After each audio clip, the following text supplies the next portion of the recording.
أعوذ بالله من الشيطان الرجيم بسم الله الرحمن الرحيم الحمد لله رب العالمين والصلاة والسلام على رسولنا محمد وعلى آله وأصحابه أجمعين أما بعد السلام عليكم ورحمة الله وبركاته Ahiret Seferi isimli kitabımızda okunu devam etimiz. Hem okur aldığından ötken derslerde algan temalarını tağın bir qat aytib kine ketik. Ул да булса тукталган идек.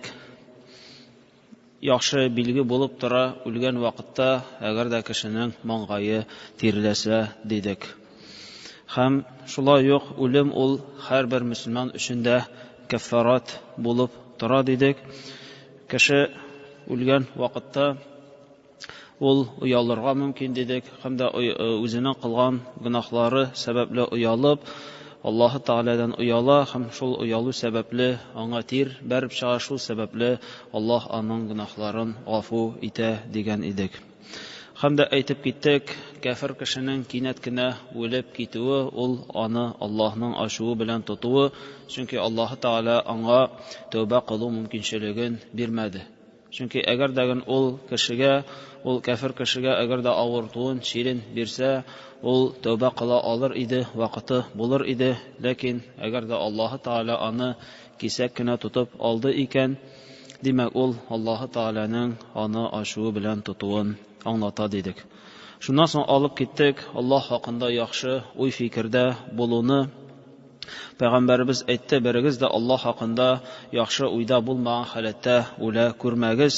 Ягъни үлгән вакытта һәрберегез дә Аллаһ хакында хәерле, яхшы уй фикердә генә булыгыз. Иншаллаһ, Аллаһ мине гафу итәр, Аллаһы Таала рәхимле, шәфкатьле, минем гөнаһларымны кичерер, мине җәннәткә кертер дигән шушындый уй фикер кешедә булырга тиеш үлгән вакытта. Үлгән вакытта, исән яшәгән вакытта, әле үлем килмәгән вакытта, ул һәр вакыт үзенең кылган гөнаһлары өчен Аллаһтан куркып яшәргә тиешле дидек. Шуннан соң алып киттек, үлүче кешегә ла илаһа иллаллаһ кәлимәсен әйттерү, шушы кәлимәне әйтергә кирәклеген аның исенә төшерергә кирәк дидек. Әгәр дә ул аны әйтте икән, әлхәмдүлиллаһ, әгәр дә ул аны әйтә алмады, теле әйләнмәде, ләкин әйтергә кирәклеген аңлады. Бу очракта да иншаллаһ өметләнәбез, ул үзенең калбы белән, күңеле белән аны әйтте диеп, чөнки иң мөһиме аны калыптан әйтү. Иң мөһиме калыптан әйтү, шул вакытта ул кешегә файда китерә дидек. Һәм әйттек, шулай ук кем үлүче кеше янында ул бары тик хәерле сүзне генә сөйләсен, һәм әгәр дә ул кеше үлеп китә икән, аңа дуа кылсын дидек, чөнки пәйгамбәрбез әйткән иде, әгәр дә берәр авыру кешене яки үлергә яткан кешенең янында булсагыз, ул вакытта бары тик хәерлесен, яхшы сүзләрне генә сөйләгез, дөреслектә фәрештәләр сезнең әйткән сүзләрегезгә амин диеп торырлар дидек. Һәм шундай ук начар үлем хакында да әйтеп киттек, пәйгамбәрбезнең хәдисен, кеше гомере буе изге гамәл кылырга мөмкин, ләкин үләренә әз генә вакыт калгач, ул гынаһлы гамәлне кылырга мөмкин, һәм шул сәбәпле җәһәннәмгә китәргә мөмкин, һәм киресенчә гомере буе начар юлда йөреп, үләренә әз генә вакыт калгач, изге гамәл кылып, ул изге гамәлне кылып җәннәткә керергә мөмкин дидек. Ләкин әгәр дә кеше гомере буе изгелеген кыла икән, һәм аның эше, тышы икесе дә туры килә икән, Аллаһы Таала иншаллаһ аңа яхшы үлем бирәчәк, ягъни үлер алдыннан да ул хәерле, яхшы изге гамәлләрне генә кылачак. Һәм шулай ук әйтеп киттек, үлем фәрештәсенең илчеләре хакында. Аллаһы Таала кешегә гомер бирде, һәм кеше шушы гомере вакытында, яшәгән вакытында ул төрле сәбәпләр табырга мөмкин, төрле сәбәпләр ярдәмендә ул инде дингә килмәвен акларга тырышырга мөмкин, ләкин инде әгәр дә Аллаһ Таала кешегә гомерен бирде икән, мәсәлән, 60 ел гомерне бирде икән, шуннан соң инде кешенең бернинди дә гозере кала алмый. Чөнки инде ул күрәсен күргән, татысын татыган, һәм инде аның инде вакыты килеп җиткән. Үлем фәрештәсенең илчеләре булып тора, ул да булса шал чәч, ул да булса чәчнең агаруы.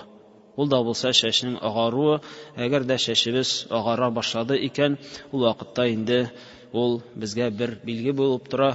Димәк, тиздән без Аллаһ хузурына күчәчәкбез. Аллаһ хузурына күчәчәкбез. Шушы чәч агаруы ул безгә үлемне искә төшереп торучы бер билге булып тора. Һәм шулай ук әйтеп киттек, үлер алдыннан һәрбер мөселман дагын ул әлбәттә тәүбә кылырга тиеш. Үлер алдыннан гына түгел, һәрбер вакытта без тәүбә кылырга, ашыгырга тиешбез, чөнки Аллаһ Таала әйтте, шуннан соң алар тиз вакыт эчендә тәүбә кылалар диде. Һәм дәген тәүбәнең дәген аның шартлары бар дип әйткән идек. Беренчесе ул да булса кылган гамәлләребезгә үкенү һәм ул гамәлне хәзер үк шушы ук вакытта эшләүне калдыру, туктату һәм бер кайчанда ул гөнаһка әйләнеп кайтмам дигән шушындый көчле уй фикердә булу һәм дәген ул гөнаһны Аллаһтан куркып, Аллаһтан уялу сәбәпле калдырырга кирәк дидек.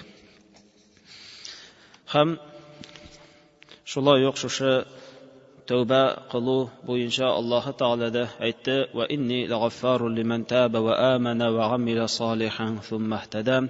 Дөреслектә мин гафу итүче, кем тәүбә кылды һәм иман китерде, изге гамәл кылды, шуннан соң туры юлга басты, мин ул кешене гафу итүчемен диде.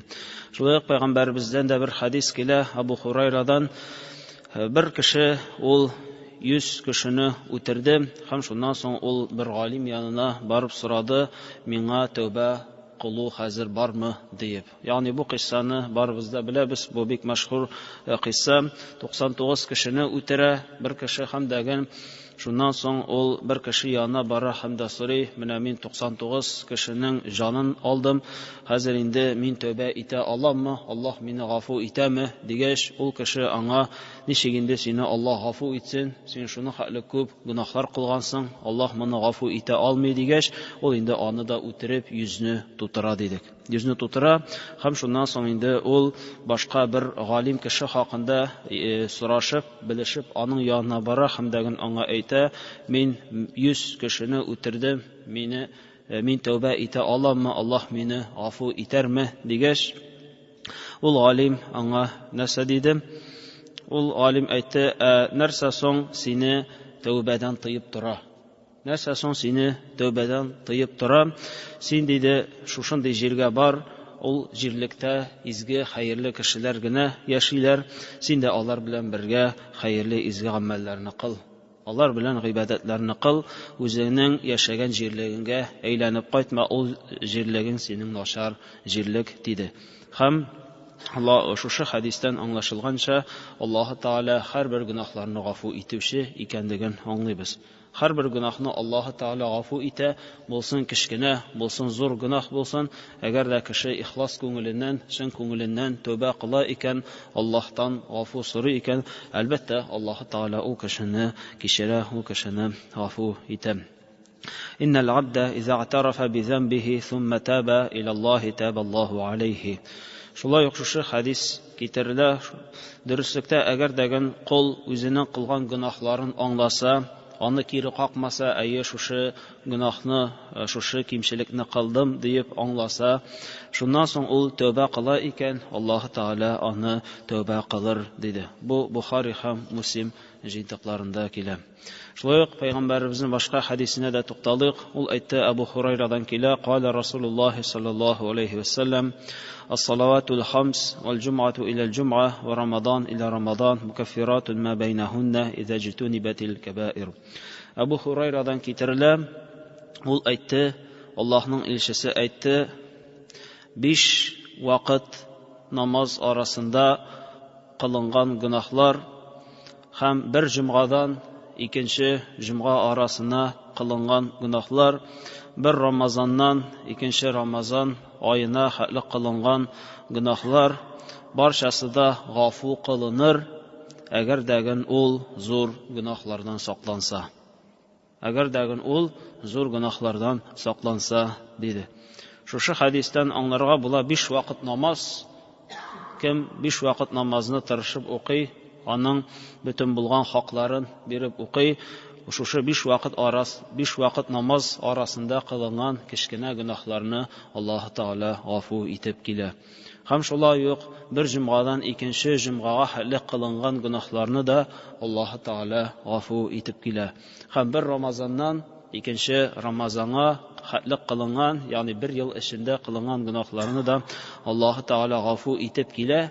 Бары тик бер шарт белән, әгәр дә ул кеше зур гөнаһларга катнашмаса. Әгәр дә ул кеше зур гөнаһлардан читтә булса, ерак булса, зур гөнаһларны кылмаса дидем. Һәм Аллаһ Тааланың да шушы хадискә охшаган аяты бар. Ул әйтте: "Ин таҗтанибу кабаира ма тунһауна анху нукаффир анкум сайyi'атикум."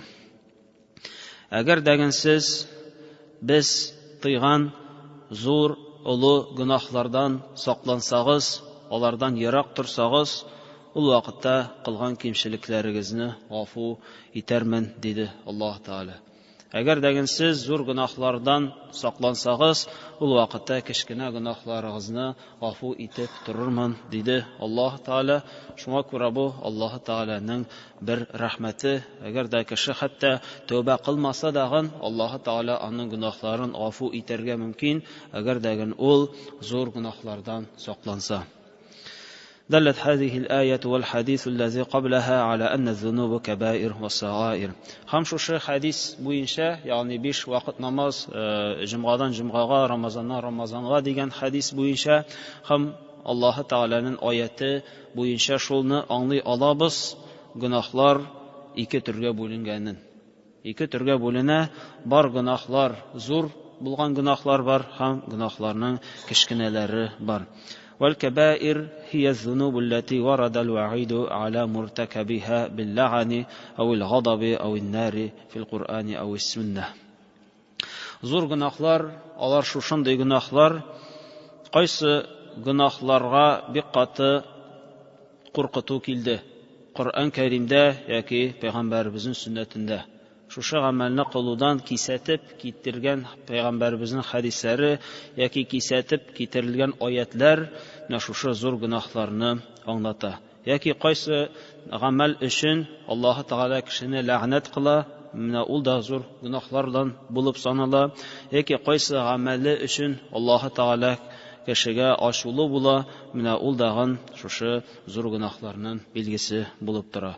Ягъни Аллаһ Таала Коръан Кәримдә безне тыя торган һәрбер нәрсәләр, әлбәттә, алар зур гөнаһлар, һәм Пәйгамбәрбез хадисләрендә тыйган, безне эшләүдән тыйган нәрсәләр, алар әлбәттә зур гөнаһлардан булып тора. Менә шушы Аллаһ тыйган, Пәйгамбәрбез тыйганнардан сакланабыз икән, иншаллаһ, Аллаһ Таала безнең бер көн эчендә кылган, бер атнадан бер атнага, бер елдан бер ел эчендә кылган гөнаһларыбызның кечкенәләрен иншаллаһ Аллаһ Таала гафу итәчәк.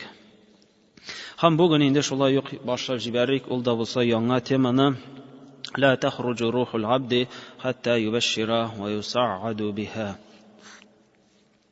Мөэминнең җаны шатланмыйча чыкмас, һәм аның күккә күтәрелүе хакында. Ан Аби Хурайра, ан Нәби саллаллаһу алейхи ва саллям, Абу Хурайрадан китерлә, Пәйгамбәрбез әйтте ди: "Тахдурул малаиката, فإذا كان الرجل صالحا قالوا اخرجي أيتها النفس الطيبة كانت في الجسد الطيب." Үлгән кеше янына, ягъни үлергә яткан кеше янына фәрештәләр килерләр, һәм әгәр дәген ул хәерле кешеләрдән булса, ул вакытта фәрештәләр үлергә яткан кешегә әйтерләр: "Әй хәерле булган җан, хәерле тәндә булган җан, Аллаһның рәхмәтенә чык", диярләр. "Ухруджи хамида ва абшири би раухин ва райханин ва раббин радин гайру гадбан." Аллаһ Таала синнән риза булды, Аллаһ Таала сиңа ачуланмаган халәттә Аллаһның рәхмәтенә һәм дә Аллаһ Тааланың ниъмәтләренә син чык дип ул җанга әйтерләр, хәерле җанга. "Фала язалу юқалу лаха залик хатта тахруж."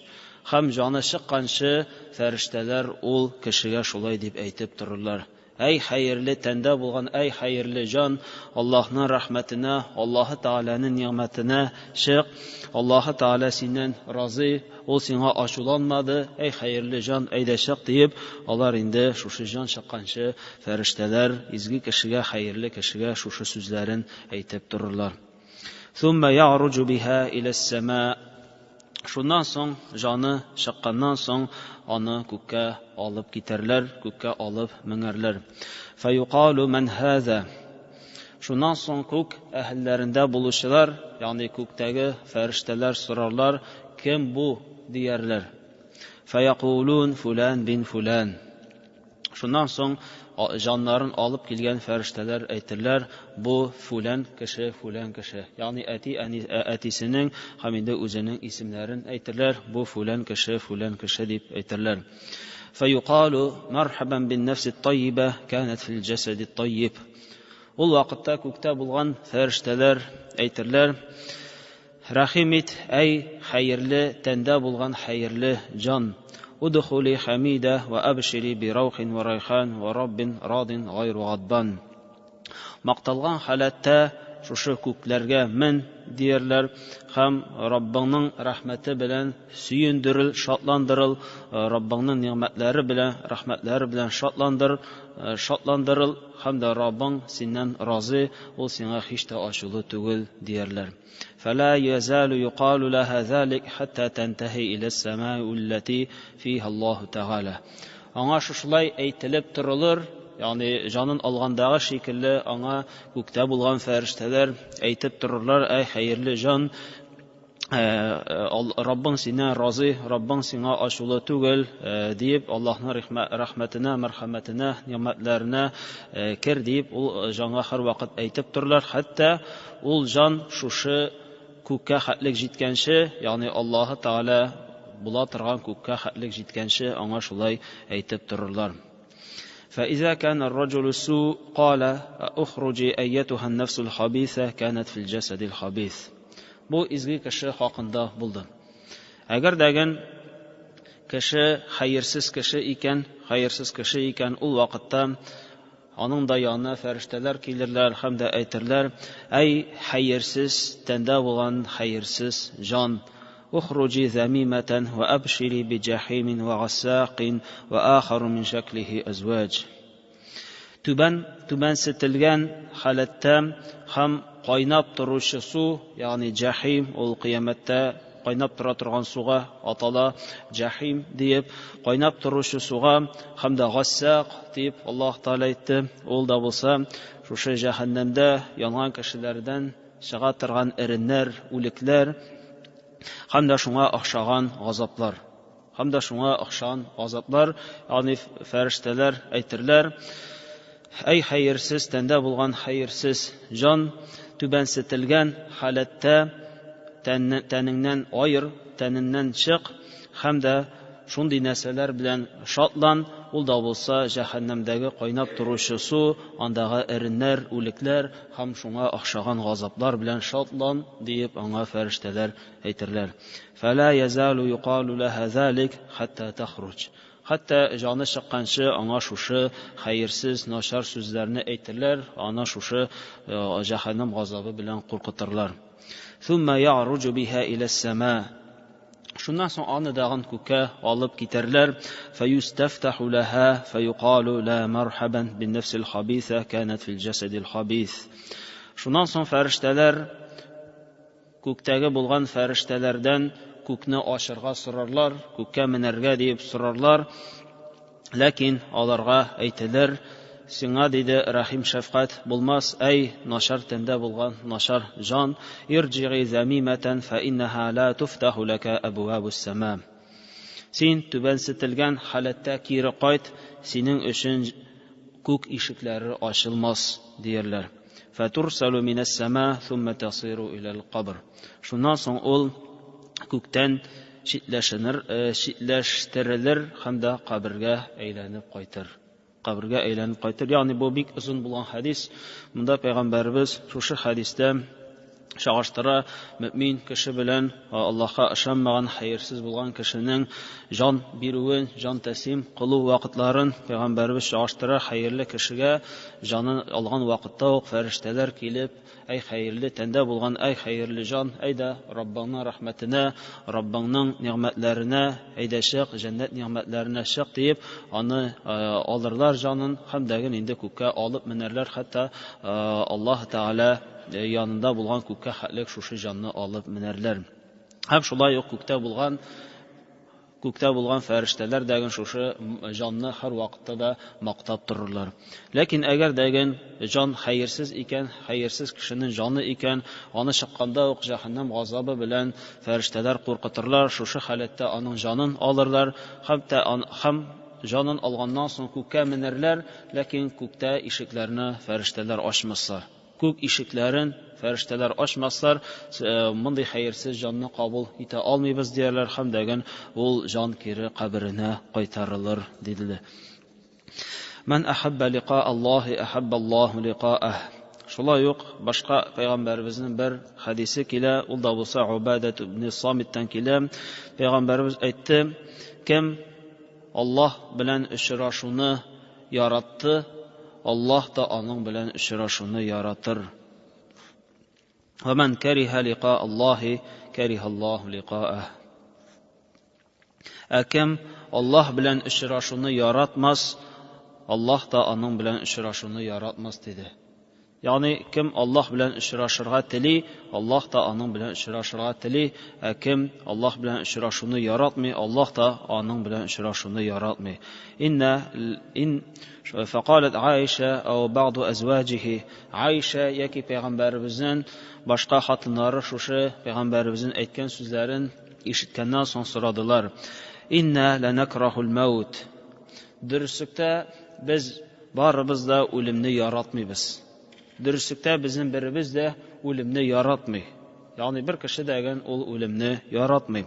Фaqala laysa zalik. Пәйгамбәрбез әйтте: "Юк, ул бу нәрсә хакында түгел" диде. Ягъни бер кеше дәгән әлбәттә үлемне яратмый, һәм инде без аны әлбәттә яратырга тиеш түгел. Һәр вакытта да без изге гамәлләребезне кылып, Аллаһ Тәгаләгә күбрәк изге гамәлләр кылып, дәрәҗәләребезне арттыру өстендә эшләргә тиешбез. Һәм Пәйгамбәрбез әйтте, ул диде, шушыңа кагылмый диде. "Валакиннал муъмин иза хадарахул маут бушира биридванин мин Аллаһи ва караматиhi, фалайса шай'ун ахаббу илейхи мимма амамah." Дөреслектә, әгәр дә мөминнең әҗәле җитсә, үлем вакыты җитсә, ул вакытта аны Аллаһ Тәгаләнең ниъмәтләре, Аллаһ Тәгаләнең риза булуы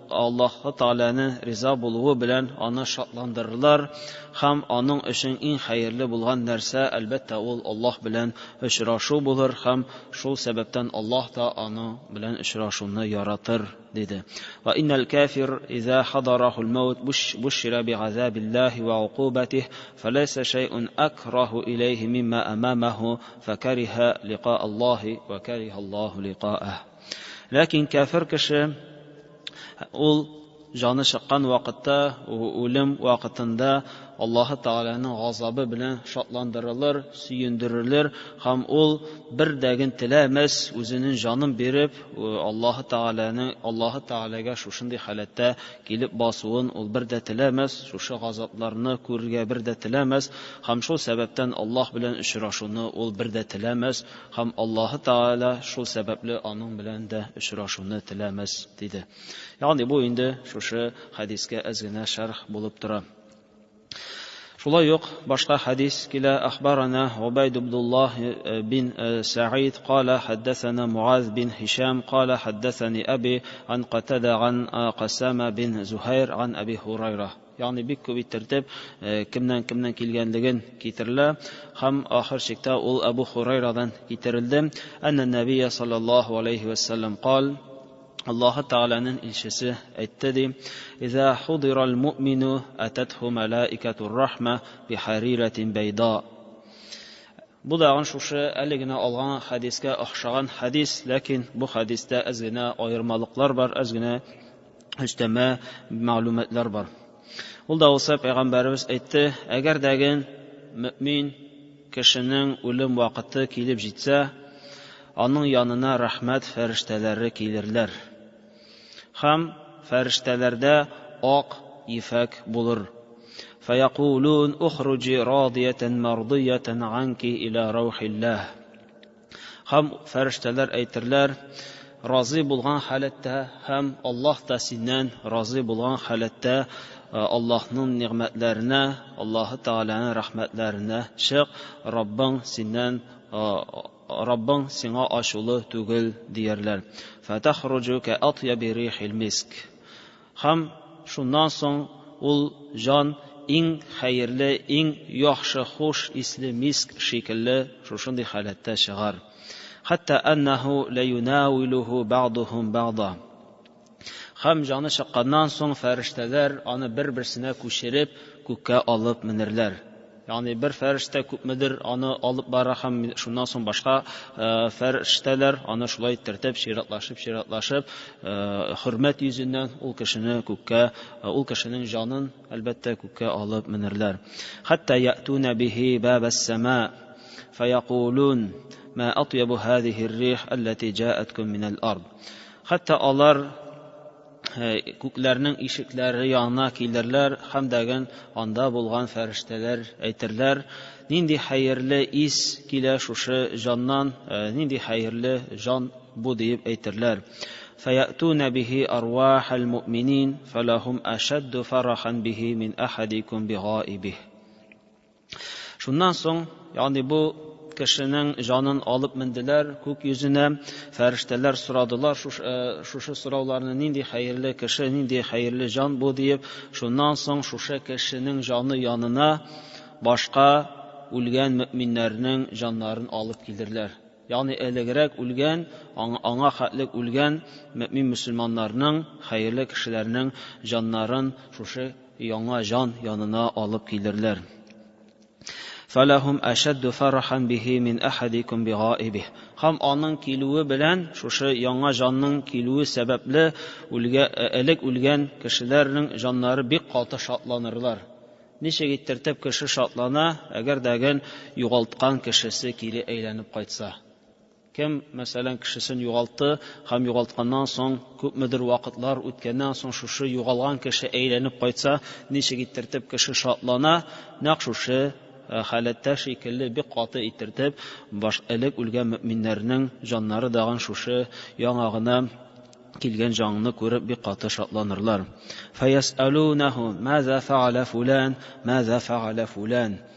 Һәм шушы җаннар бу яңа җаннан, әле генә килгән җаннан сорый башларлар. Анда җир йөзендә теге кешенең хәле ничек, ул нәрсә эшләде, теге кешенең хәле ничек, ул нәрсәләр эшли дип җир йөзендә калган кешеләр хакында сорый башларлар. Ягъни ул әле генә яңа җан килде, алар хакында беләдер дип элек үлгән кешеләрнең җаннары сорый башларлар. Теге кешенең хәле ничек, бу кешенең хәле ничек дип сорарлар. فَيَقُولُونَ دَعُوهُ فَإِنَّهُ كَانَ فِي غَمِّ الدُّنْيَا.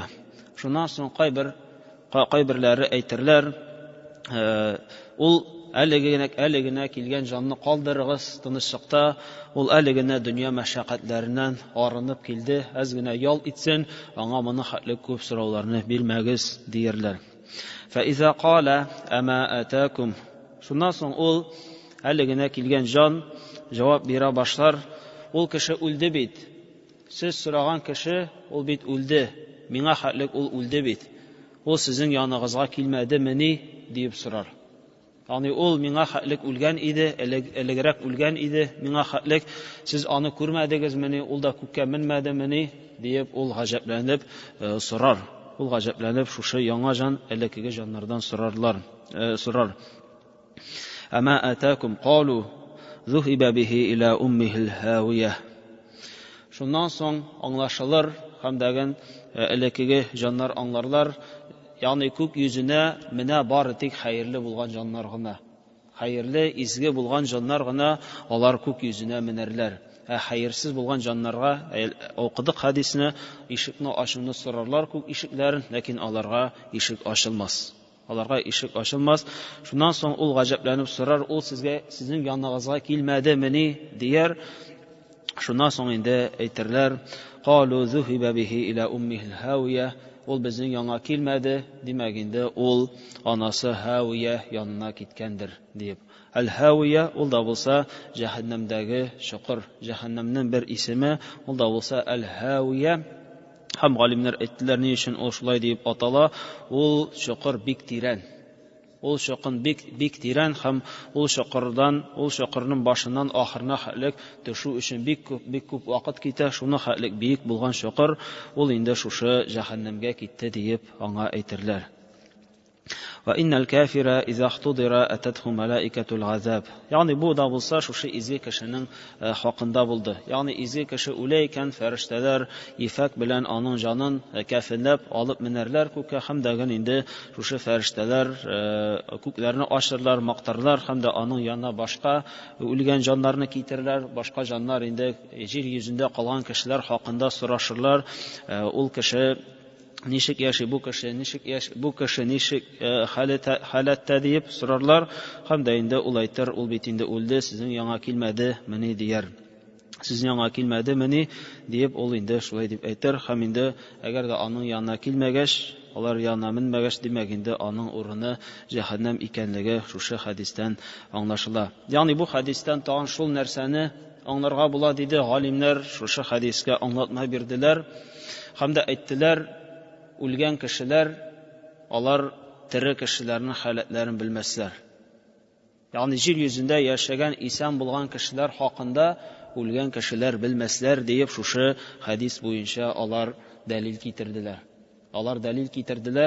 Үлгән кешеләр алар исән кеше хакында белмәсләр, алар нинди халәттә булулары хакында. Шуңа күрә алар яңа үлгән кешеләрдән һәр вакытта да сорап торырлар, аны хәле ничек, моны хәле ничек дип, алар инде шулай сорап торырлар диде. Һәм инде шулай кафир кеше хакында да дәвам итеп пәйгамбәрбез әйтте: "Ва иннал кафира иза хтудира ататху малаикатул азаб би мисхин фаякулун."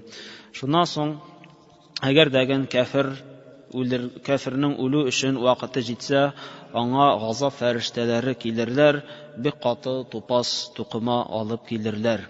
"Ухруҗи сахитатан масхутатан алейка иля азабиллаһи азза ва джал." Ашулы халәттә һәм Аллаһ та сиңа ашулы булган халәттә Аллаһның газабына әйдәшик тиярләр. "Фатахруҗу каантани рихин җифа."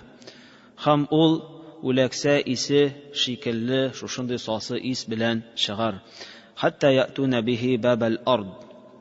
Һәм шуннан соң җирнең ишеге янына килерләр. فيقولون ما أنتن هذه الريح حتى يأتون به أرواح الكفار. Hem de aytırlar bu nindi şuşunday hayırsız bik sası istiyerler. Hem de onun yanında da hem de onun yanına da kafirlerinin canları gelirler dedi. Hem kayber hadislerde kile hem de alimler ayttılar şuşu kafir kişini degen alıp minerge tarışırlar күккә, lakin күкнең ашырга теләгәч, ул вакытта күкнең ишекләре ачылмас дип әйттеләр. Күкнең ишекләре ачылмас, чөнки Аллаһ Таала аның хакында аят иңдергән иде. "Инналлазина каззабу биаятина вастакбару анха ла туфаттаху лахум абвабус сама'i ва ла ядхулунал джаннah." Дөреслектә кемнәр безнең аятларыбызга ышанмадылар, аны ялганга санадылар, һәм дә аннан тәкабберләнделәр, аннан үстен булырга тырыштылар, алар өчен күк ишекләре ачылмас. Алар өчен күк ишекләре ачылмас, һәм дә алар җәннәткә дә кирмәсләр дигән Аллаһ Тааланың аяты белән шушы галимнәрбез әйттеләр. Кафир кешенең җаны ул инде күккә күтәрелә алмас, һәм шул сәбәптән инде ул каберенә ыргытылыр диделәр. Yani bu әлбәттә бик зур булган хадис, моннан бик күп файдалар аларга була, бик күп мәгълүматлар аңларга мөмкин без. Үлгән вакытта мөмин мөселман кеше һәр вакытта да шатлык, ул шатлык халәттә җәннәтне күргән халәттә Аллаһның рәхмәтен ишетеп, хәерле фәрештәләрнең сүзләрен ишетеп, ул хәерле генә, җайлы халәттә генә үзенең җанын тапшыра.